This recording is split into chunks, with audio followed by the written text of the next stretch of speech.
Pemirsa, peredaran ekstasi dan obat terlarang di Bali meningkat dalam sebulan terakhir. Direktorat Reserse Narkotika Polda Bali menduga harga murah dan efek yang sama memicu peningkatan permintaan narkotika tersebut. Peningkatan peredaran narkotika jenis ekstasi dan obat terlarang terungkap saat Ditres Narkoba Polda Bali melakukan pemusnahan barang bukti narkoba di halaman belakang Mapolda Bali. Ditres Narkoba Polda Bali Kombes Pol Muhammad Kosin mengatakan harga murah dan efek yang sama memicu tingginya peredaran narkoba jenis ekstasi dan obat terlarang dalam sebulan terakhir. Baru saja kemarin dilakukan penangkapan terutama Pelkoplo sama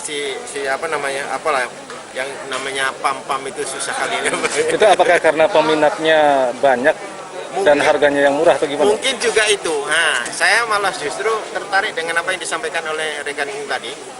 Kemungkinan besar karena harganya murah, efeknya sama mungkin barangkali ya, sehingga malah justru meningkat.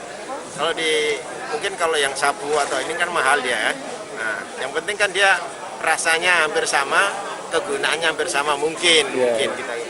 Dan pengaruh juga dari pendapatan selama pandemi terus dia kan ya? untungnya dari situ untungnya agak besar juga.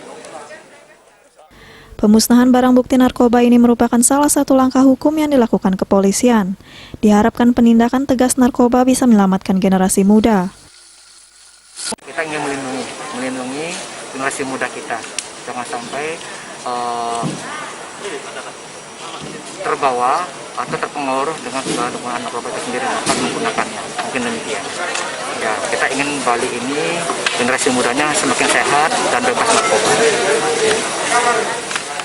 Sebanyak 748 gram sabu dimusnahkan dengan cara di blender, sementara 67.000 butir obat terlarang jenis psikotropika, 1.800 butir ekstasi, 1,8 kg ganja, dan 250 gram tembakau gorila dimusnahkan dengan cara dibakar.